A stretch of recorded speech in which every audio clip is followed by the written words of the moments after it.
Salut les mecs, on va voir si ce matin j'ai plus se réveiller qu'hier. Ça arrive du fois, c'est comme ça, c'est marrant. Quand tu montes, tu t'emmènes les pinceaux. Quand tu es concentré, c'est facile. Quand tu es de l'autre côté de la caméra, voir ce qui se passe, c'est facile aussi. Mais quand tu es en train de parler en même temps que tu expliques que tu es à l'envers, tu regardes un petit peu là ce que tu fais pour pas être hors champ, c'est pas la même. J'ai rassemblé donc le train avant. Petit ajout important, il est livré encore dans ce sachet une petite rondelle de calage, tout comme celle qu'on a reçue pour les diffs, qui est à mettre ici, puisque cette noix n'a pas le petit rebord dont je vous ai parlé qu'il y a ici sur les hexagones. Mettez donc cette petite cale entre la noix et le roulement du pignon d'attaque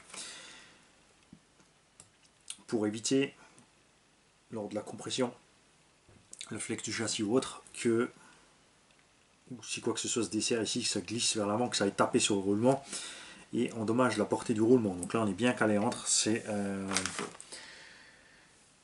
posé proprement. Là aussi c'est un peu dommage avec cette histoire de réglage de rondelles, on verra que à la fin, une fois qu'on aura assemblé la machine, comment se tiennent les roues, s'il est nécessaire de redémonter pour ajouter quelques rondelles de calage. C'est un peu dommage.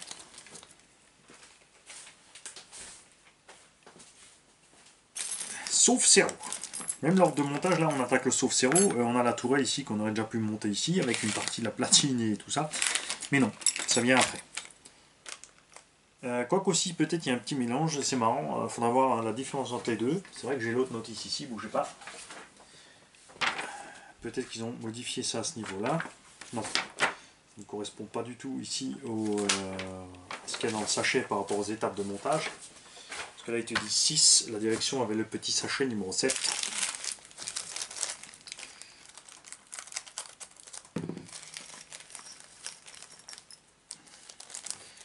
Voilà. Pareil, hein, je vais la direction, on va pas monter la totale ensemble, toutes les biellettes. Quoique il n'y en a que deux, tu vas me dire. Non, il n'y a que deux biellettes, ça va aller bien.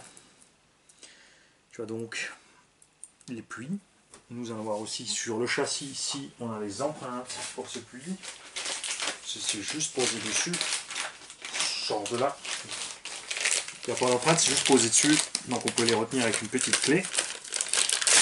Si il y a quoi que ce soit qui coince ou qui ne va pas. Très bien. On a donc deux rotules longues, deux rotules courtes.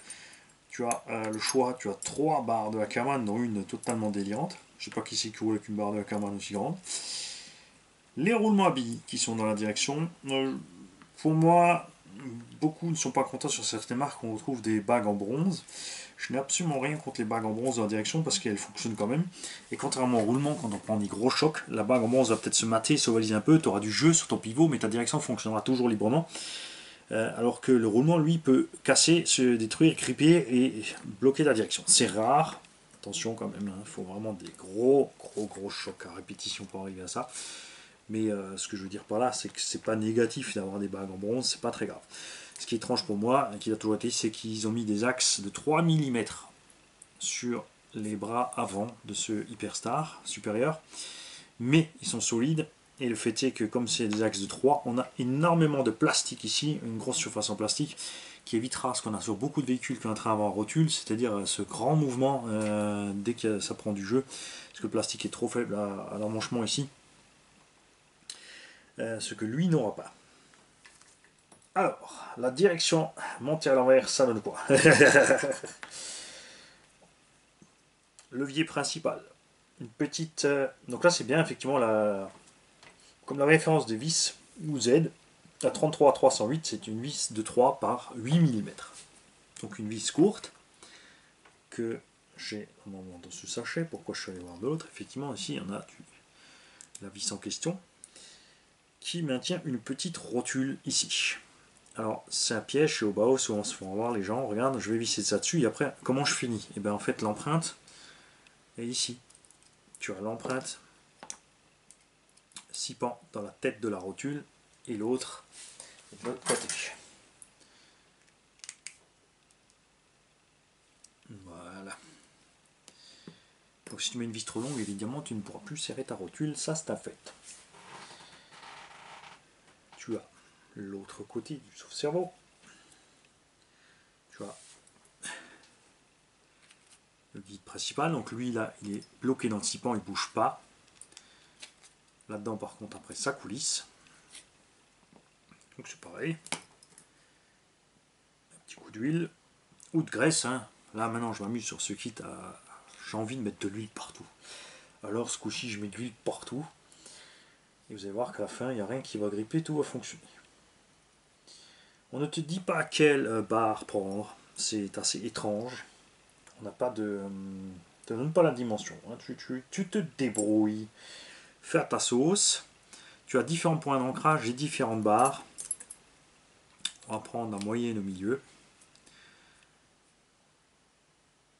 Ça me paraît louche quand même. Hein. Tu n'as même pas la moindre indication.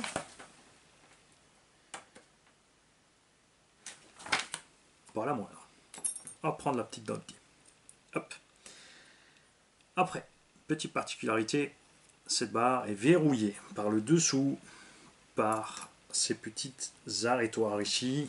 Il faut donc prendre les mini BTR, de mettre là-dedans. Là, je suis pas fan par contre de mettre de la loctite sur cela, parce que si tu glisses avec la tête du tournevis à quoi que ce soit, tu n'arriveras plus à les sortir de là. Alors, si ça se dessert, ça tombe, ça ne peut pas sortir. Ça, ils ont pensé quand même, tu as un petit rebord en bas, donc la bague va buter, elle va pas forcément se barrer, même si on y arrive toujours. Les choses les plus improbables deviennent toujours probables quand toutes ces pièces sont en mouvement. Il y a le ressort, et tout de suite dessus, après, cette bague-là. Évidemment, comme toujours, tu as une distance entre les deux, il faut donc comprimer. Assez délicat, parce que il faut comprimer et faire prendre en même temps. Si tu es au mauvais endroit et tu fais mal prendre, c'est un souci. Alors moi je vais toujours un peu en arrière pour sentir le début du filetage. Tu as un petit clic qui se fait, regarde, et là c'est bon.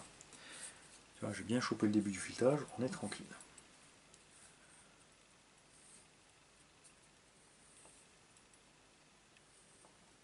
Après là, je pense que la plupart d'entre vous vont être bons pour prendre une pince pour réussir à le mettre. Si tu prends une pince sur une vis comme ça, tu fais gaffe, tu ne serres pas trop fort, parce que c'est une bague en alu, tu vas l'écraser. Et surtout, tu prends un chiffon pour ne pas mater autour. Voilà. Ça, c'est fait. Voilà, donc à côté. On va faire l'autre. Voilà, ça va pas trop mal, on va partir sur une direction bien parallèle. Moi, j'aime bien quand mes roues font la même chose à gauche, à droite. Ça c'est pareil, c'est quelque chose que j'ai jamais exploré en fait, la position des barres Ackermann pour avoir l'effet entrée-sortie de virage. Si vous êtes curieux, je vous invite à le faire. Vous mettez le réglage mini de votre barre Ackermann, vous faites un test, vous faites 10 minutes de run sur un circuit. Tu peux faire un ovale ou un 8 par exemple pour te faire une meilleure idée.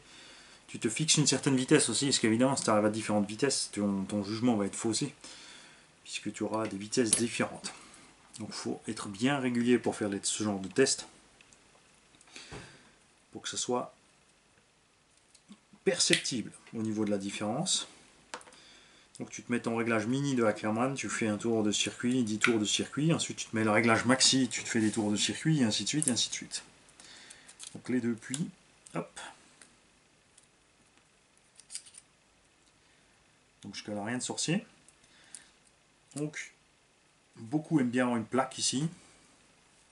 C'est vrai que la plaque est vissée directement dessus. Tu as des petits fourreaux dans la plaque. Chez TechnoRC ou autres, ils sont allés s'amuser encore à mettre des roulements ici à l'intérieur. Ça, c'est d'une simplicité absolue. Il n'y a pas de jeu au niveau de ta barre de Ackermann. Et c'est un cylindre dans un trou, donc ça se passe bien. Et évidemment, avec les chocs, tu peux user tes plots de direction, mais on en revient toujours au même. Ces engins qui sont prévus pour faire une saison de compète à la base, donc ils n'ont pas le temps d'arriver à ce jour-là, que la saison est finie. Ou alors les compétiteurs changent tout simplement la direction. Nous, c'est sûr, en bâche, après en loisir, on va prendre des coups et autres on aura peut-être le problème avant eux. Peut-être. Moi, je ne l'ai pas eu à l'époque. C'est pas un souci. Comme toujours, ce que tu n'as pas besoin, tu te le mets de côté. Rotules courtes sont montées à l'intérieur. Ça, ce sont des tirants à pas inverser. Tu as plusieurs solutions. Soit tu les mets, donc, ce que beaucoup font, ce qu'on trouve sur beaucoup de montages déjà faits. Cette petite marque indique le sens. En fait, ça tu sais, ici, il va falloir tourner vers là et là vers là. Et moi, ce que j'aime bien faire, c'est tout mettre dans le même sens. Je mets toutes mes fentes dans le même côté. Comme ça, je sais, quand je suis face au véhicule, de ce sens, je vais diminuer mes réglages, de ce sens, je vais les augmenter, ou l'inverse, évidemment. Hein. C'est hypothétique maintenant, c'est juste pour que tu comprennes. Tu n'es pas obligé de faire l'inverse d'un côté que de l'autre. Là, tout tourne dans le même sens. Je vais donc mettre mes rotules. Ils nous ont mis la distance, il nous faut 36 mm.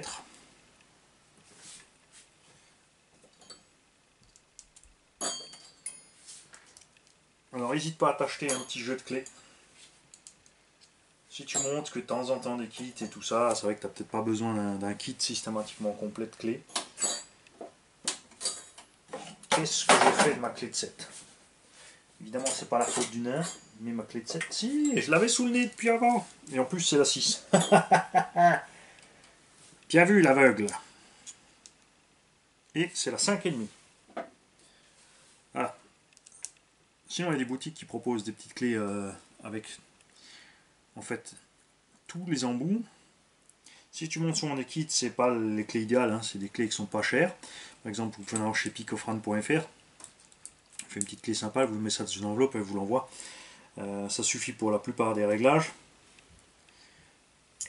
Après, si tu travailles à plus grosse échelle, évidemment, je peux que t'inviter à acheter un kit complet. Là, on va inviter la Fripouille, qui est normalement co-modérateur de la chaîne, qui est censé être là régulièrement dans les commentaires pour répondre aux gens et balancer du lien, n'est-ce pas Fripouille? Il fait trop timide. Balancer le lien pour le jeu de clés. Parce que lui, il aime bien garder en stock les petits liens et les machins. Mani, non. Manu, c'est au moment où il cherche la clé, c'est au moment où il a besoin de la clé, Mani, il rentre le machin, il regarde ce qu'il trouve, parce que des fois, c'est vrai que tu as un lien, tu vas toujours au même endroit, puis entre-temps, il y a une nouveauté, il y a autre chose, du meilleur matériel, tu trouves le même tout d'un coup deux fois moins cher, on ne sait pas pourquoi. Donc c'est pour ça que moi, je garde rarement les liens, et je vais tout simplement, à chaque fois que il me faut quelque chose, refaire la recherche. Ça va très vite avec Google. De toute façon, une fois que tu as l'habitude de tes mots-clés, c'est pas un problème. Alors, 36 mm. Pierre-Yves, regarde. Ah, Dame Ned, je suis déjà trop loin.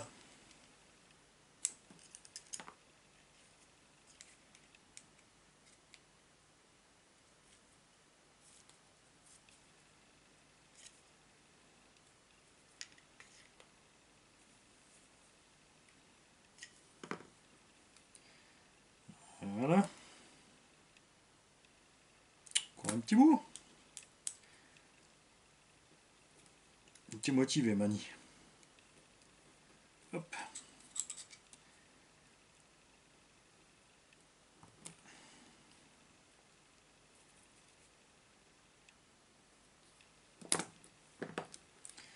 Évidemment, t'es pas obligé de trop poil de mollet de fourmi près. On a bien 36. Une fois que tu en as fait une, tu la gardes de côté parce que tu vas faire exactement la même de l'autre. Donc ça, c'est l'intérieur. On reproduire le même schéma de l'autre côté avec donc l'empreinte dans le même sens. Il faudra y penser aussi quand tu fais les deux tirants supérieurs arrière. Pareil, de les mettre dans le même sens si tu as envie. Hein, ou alors si tu préfères faire chacun d'un sens différent, tu fais chacun d'un sens différent. C'est à toi de voir après comment tu s'en sors pour les réglages. Alors moi, en loisir, je ne change pas sans arrêt mes réglages. C'est un fait. Je fais des réglages relativement neutres pour rouler sur tout type de terrain, dur, souple, glissant. Après, c'est sûr, un réglage neutre sera moyen partout. Si tu es sur un terrain dur, tu règles pour ton terrain dur, tu seras super à l'aise sur le terrain dur. Par contre, quand tu passes dans le glissant, eh ben, tu ne seras pas du tout à l'aise dans le glissant. Ou l'inverse, tu règles pour glissant, quand tu vas arriver sur le dur, ça va être un problème. Alors, il y en a qui changent tout le temps leur réglage. Moi, comme je ne sais jamais où je vais rouler et quelles seront les conditions, puisque je roule en plus en toutes conditions météo et autres. Je ne fais pas attention à ça, je fais un réglage moyen et après je m'habitue à rouler différemment un peu sur chaque surface. Comme on ne fait pas de chrono, c'est pas important. Pour les compétiteurs, évidemment, c'est vital. Le fait d'avoir les réglages adéquats sur chaque circuit, ça fait une grosse différence. Sauf pour les gens vraiment super doués. Il y en a, tu peux faire comme tu veux, tu peux leur filer la voiture que tu veux, dans la condition que tu veux. À partir du moment que tu lui passes la manette, le mec, il passe devant. Même s'il n'est pas devant, il est toujours bien classé, quelles que soient les conditions. Il y en a, ils seront bons là et mauvais là-bas. Et puis, il y en a, ils sont juste infernales partout, sans se compliquer la vie. Voilà. Après, tu as, comme tu peux le constater, plusieurs rotules. Comme on a ici un pincement, c'est évident que ces rotules-là vont aller là. Donc, ce côté-là, tu les passes à l'intérieur.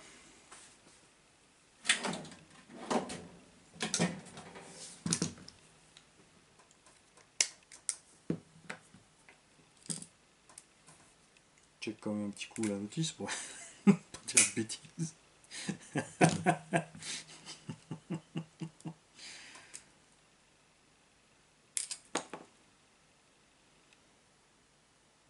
Oui.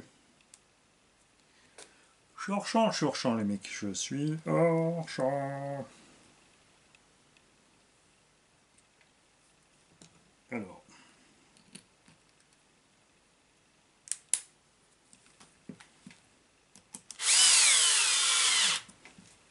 Hop.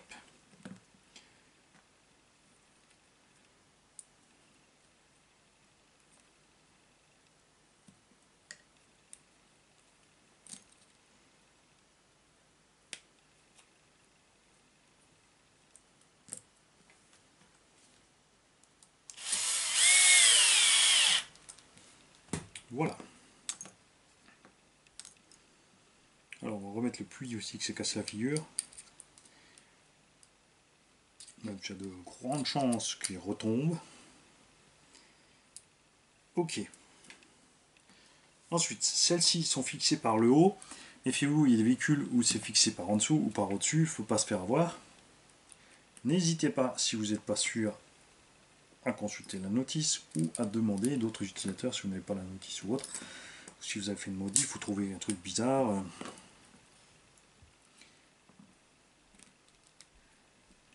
Quand on y va méthodiquement, on arrive souvent à retrouver rapidement la panne. Bon, lui il m'ennuie, il fait exprès. Alors, c'est parce qu'il y a cette pièce qui va là. Alors, cale de train avant, tu vois, un moulage plastique relativement compliqué avec la petite cale, on a eu toujours 70-75 glissée dedans. Voilà, elle est clipsée. Il y a deux vis qui tiennent même, en 3x10. Parce que c'est vraiment utile de mettre des vis là. Juste 3x10. Donc ça c'est les vis qui étaient avec la direction. Là aussi ils ont remarqué chaque fois au bas, à chaque étape là on se retrouve avec des vis en plus.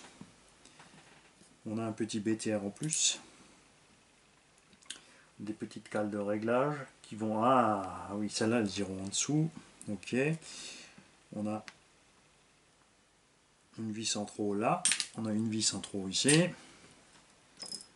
Plus l'habitude d'avoir des kits où on file des vis en plus. C'est fou ça. Tiens, là c'est très marrant avec la barre stable, t'as pas les BTR, ils ont été livrés dans l'autre sachet. Donc là aussi on va prendre les 3x10, elles sont là.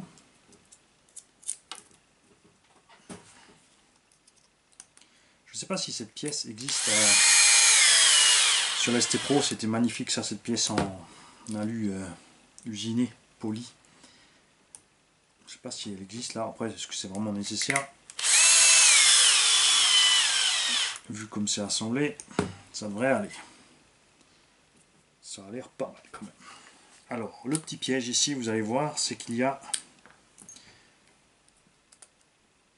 une particularité. On a ces petites rondelles là qui se posent ici. Et ensuite seulement, on a la platine supérieure qui se monte. On check bien que c'est bien les 3 par 10 par 12. Oui. Tu vois. On va faire prendre chacune.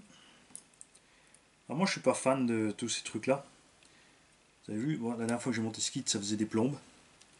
Maintenant j'ai nouveau en main. Entre temps on a monté plein d'autres kits. On va pouvoir donc à la fin faire la synthèse. Je vous invite à me faire penser à tout ce genre de détails. Ça pour moi, voilà, comme dit, je suis pas fan de ce genre de trucs. L'avantage certain, c'est une fois que tu as serré, à aucun moment tu ne coinces le puits ou quoi que ce soit. Et donc, la direction, quoi qu'il arrive, va marcher toute seule. Regardez-moi ça, c'est géant. Il n'y a pas de sens comme il n'y a pas d'empreinte dans le châssis. Ça te permet d'utiliser une clé pour bloquer. Tu es bloqué sur quoi? Tu enlèves les plots du châssis en fait. Ça t'évitera de forcer sur les vis. On va checker un truc, regarde, je vais serrer fort. Fonctionne toujours à merveille, malgré un serrage conséquent. C'est dingue! Génial. Moi franchement j'aime les barres, les vraies barres de Ackermann. Pas besoin d'une plaque. Ceci va ensuite se fixer là. On va checker ce qu'ils nous disent comme vis. Il y a aussi un petit piège, attention, plot de carrosserie. N'oublie pas de monter ton plot de carrosserie avant. Après, ça n'ira plus. Si, ils l'ont mis par en haut. Et il a enlevé trop vite aussi une vis ici.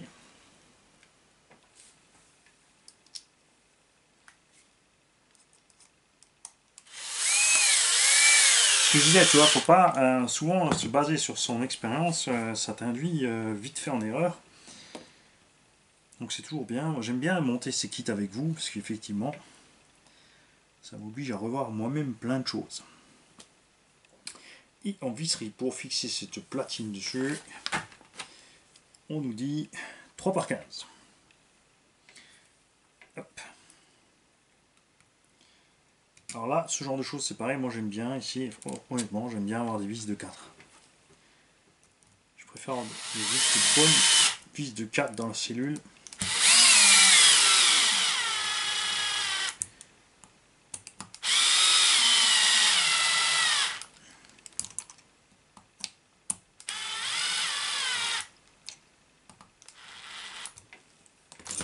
Voilà.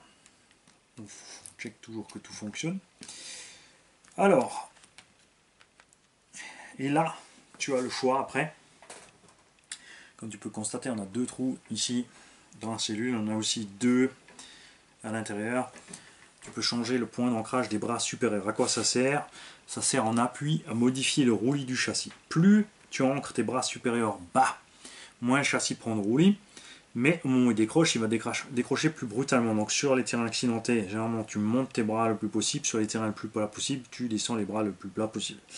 Donc moi je fais du tout terrain, j'aime bien avoir les bras en l'air. Là-dessus, on utilise ces 4 vis 4 mm à filetage, donc ce qu'on appelle auto-taradeur. J'aime bien ces vis là dans le plastique, regarde-moi ça, ce filetage comme il est méchant. Ça tient méga bien. HP il y avait ça longtemps sur les Savage. Kyosho l'utilise sur certains de ses véhicules.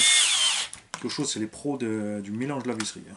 Entre les Cruci, les métriques, les autotaradeuses. Les autotaradeuses Cruci, les autotaradeuses Allen. Tu vois, et là ça tient à mort, ta cellule elle est vraiment boulonnée méchamment sur l'avant. Et après, donc comme dit moi, je vais utiliser mes fixations supérieures. Hop.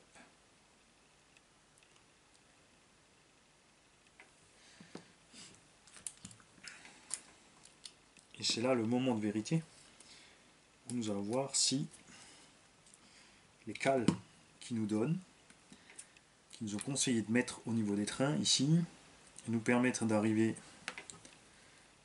bien droit. Moi j'aime bien, on va dire, je roule avec mes réglages relativement à 0. Je mets sur un 4x4 un peu d'ouverture devant, sur un 4x2 un peu de pincement, à l'arrière toujours un petit peu de pincement. Pas obligatoirement, si c'est induit par le train oui, si c'est pas spécialement induit non. Et le train avant, tu peux régler l'angle de chasse. L'angle de chasse, c'est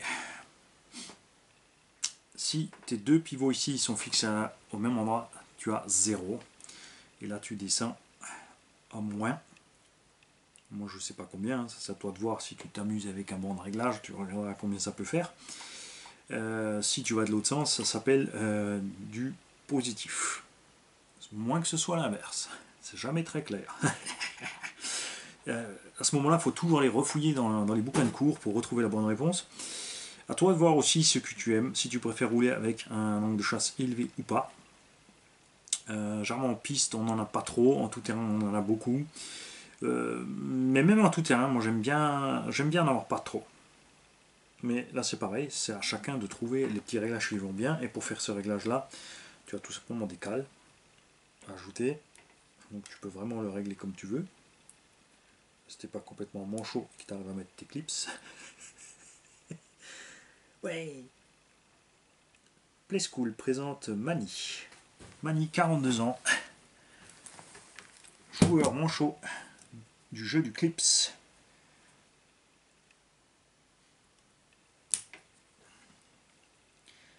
Voilà, donc moi je vais mettre vraiment le minimum.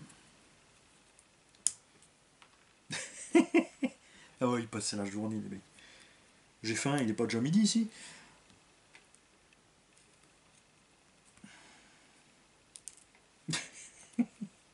C'est pas grave, il y en a encore.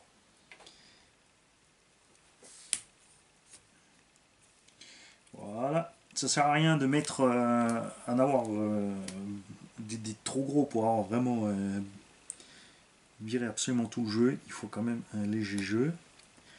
Ne va pas t'amuser à te bloquer tout le train avant parce que tu as bloqué les axes supérieurs.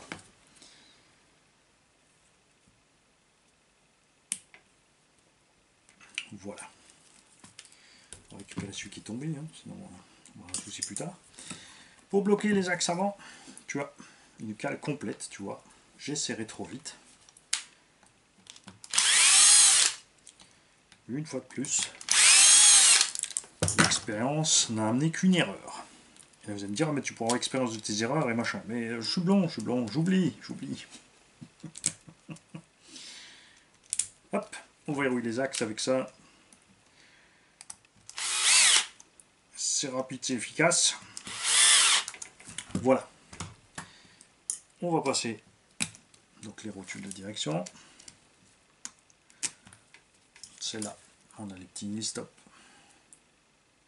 Pensez toujours quand vous montez un micro nil stop de faire attention.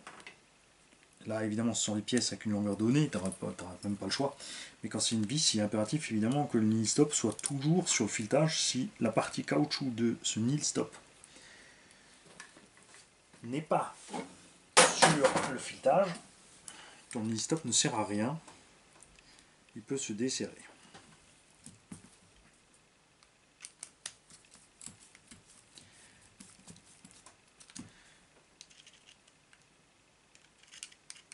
Il est vital que l'angle entre la direction ici et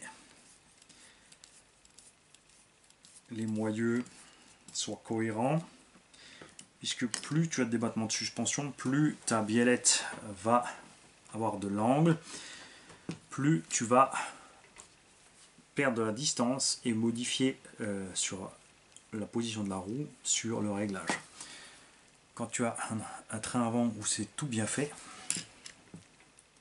tu vois, là ça bouge un peu parce qu'on n'a pas encore monté sur le châssis, on n'est pas à l'endroit idéal. Je vais te bloquer la direction, on va dire qu'on est là, voilà. Évidemment si la direction tourne ça va pas aller. Voilà. Tu vois, là il ne bouge pas. Là il y a bon. Tous les constructeurs ne maîtrisent pas ça. Voilà. Ouais, j'aime bien m'amuser. Tout fonctionne bien. Mani il est content. très content. Peut-être la direction pourrait aller un petit peu plus souple. Et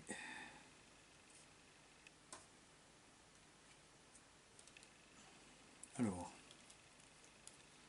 ouais, ça vient pas de là, ça vient pas de là non plus.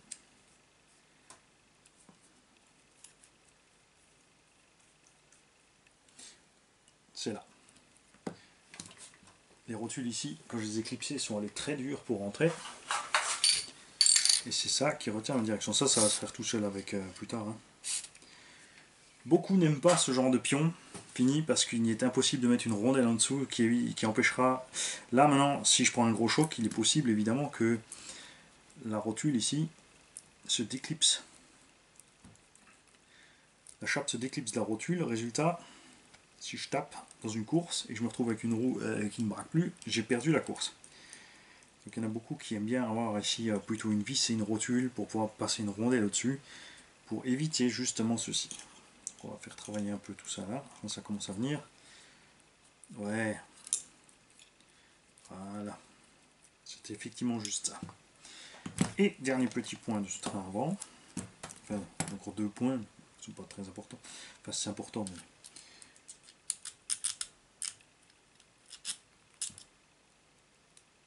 Les pions pour la suspension, tu les mets où tu veux, plus la morceau est couché, plus il va te servir à lutter contre le roulis, plus il est vertical, moins il te servira à lutter contre le roulis, par contre mieux il encaissera les grosses bosses dans le terrain et les travaux de suspension importants.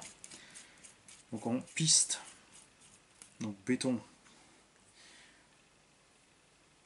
souvent on couche à mort les suspensions et en tout terrain on les redresse. Alors pas non plus complètement, surtout comme dit, la plupart des circuits qui n'ont plus vraiment de bosse à gogo, où le terrain est vraiment pas défoncé parce que c'est vraiment des autoroutes toutes plates et damées. Ça dépend de chaque circuit, donc là aussi il y aura plein de réglages à explorer pour vous les mecs. Moi j'aime bien les avoir complètement à l'extérieur et le plus droit possible. J'aime bien. C'est pas toujours ce qu'il y a de mieux niveau douceur de conduite et confort de conduite. Mais comme je suis habitué au Monster Truck, ça me pose pas de problème. Bar stab, pas de mystère.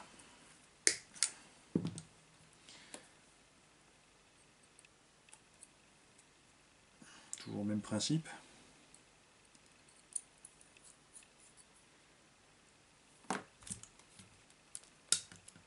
Voilà, donc c'est bon, ça c'est.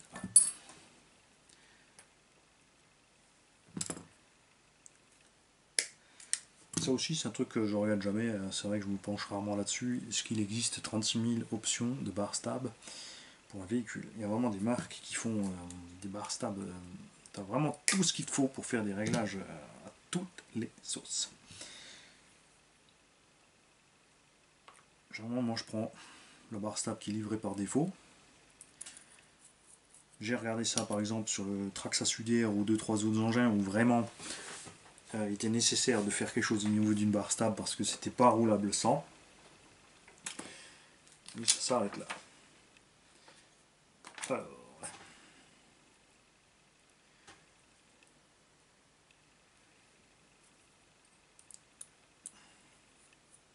pense toujours à mettre ton BTR de façon à ce qu'il soit accessible quand la barre est montée. Il faut penser un petit coup à l'avance parce que souvent après quand c'est monté, tu n'as plus accès au BTR. Et là aussi c'est Mimi, c'est la même merde. Tu peux pas toujours le mettre où tu veux. Donc là on a un angle précis, tu vois là on arrive bien. Donc on va faire ça. On va faire exactement la même chose de l'autre côté.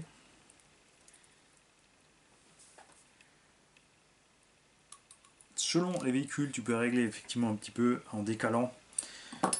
Plus tu décales évidemment ces pièces là vers ici, plus la barre, moins elle aura de flex, puisque moins tu auras de torsion possible. Plus tu vas raidir le véhicule, mais tu peux pas faire comme tu veux à gogo parce que tout simplement dans beaucoup de cas, ça va aller frotter à des endroits où tu ne veux pas que ça aille frotter. Au bas haut, ils ont fait simple pour la... Regarde. Simple et efficace, comme j'aime. Tu as simplement 2 BTR à mettre dans la cellule.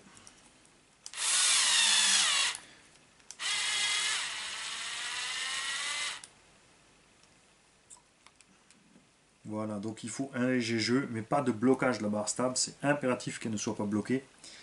Si elle est bloquée, qu'est-ce qui se passe Ben 14 si je bloque la barre stable? Alors, tout à fait. Ça devient une barre de torsion et plus une barre stabilisatrice. Elle va donc durcir tes suspensions au lieu de les faire travailler ensemble.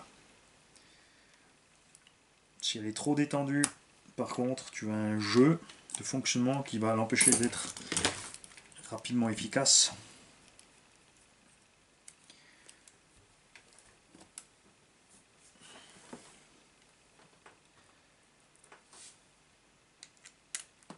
Hop.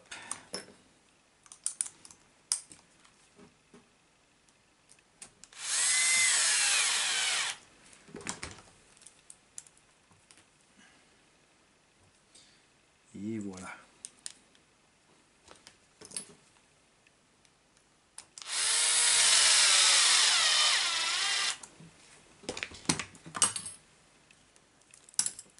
Alors, je vais quand même checker quelque chose parce que... Non, c'est bon, ce sont bien les bonnes vis qu'on met là.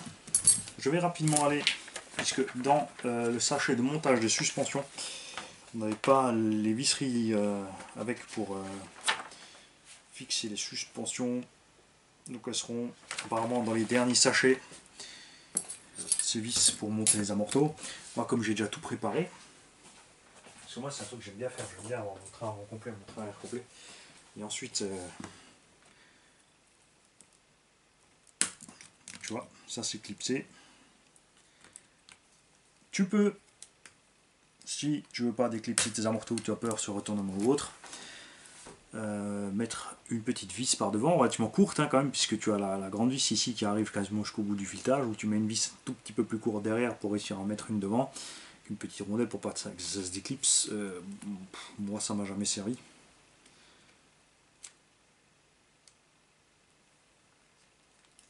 Tu mets évidemment les petits clips des coupelles vers l'extérieur, et c'est bien soyeux. Et là, tu vas voir aussi l'effet de la barre stable. Regarde, je vais faire monter cette roue et elle va automatiquement, au bout d'un moment, avec la torsion de la barre, ramener l'autre. Donc plus ta barre est raide, plus vite, quand cette suspension travaille, tu vas faire descendre l'autre. Tu vois, regarde.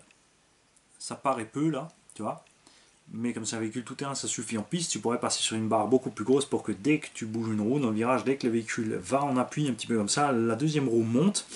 Et le véhicule se tasse dans le virage, il reste en bas, il a centre de gravité bas. En tout terrain, c'est pas pratique quand tu as vraiment du terrain avec beaucoup de travail de suspension séparé gauche-droite, parce qu'en montant cette roue, le véhicule va descendre et toi, tu vas heurter au milieu l'obstacle qui arrive. C'est pour ça que sur les MT, les gros engins TT, on n'a même pas de barre stable, parce que ils sont voués à aller dans du gros terrain. Tu mets des barres stables, je veux dire, si tu roules avec un X-Max dans une prairie, c'est vrai que tu pourrais y mettre une barre stable. Mais si c'est pour rester dans une prairie, tu n'as pas besoin d'un X-Max. Ouais, c'est chouette, je suis content. Alors je vous laisse là les mecs, je vous souhaite une bonne journée. Prochain épisode, nous allons donc attaquer le train arrière, qui lui sera plus simple, parce qu'on n'a pas toute la direction montée. On n'a pas ce système de rotule à faire. Donc ça va aller beaucoup plus vite, et après on sera déjà sur l'étape du châssis, comme quoi tu vois les kits, c'est pas de raison d'avoir peur des kits, il n'y a pas tellement que ça à faire. Salut les mecs.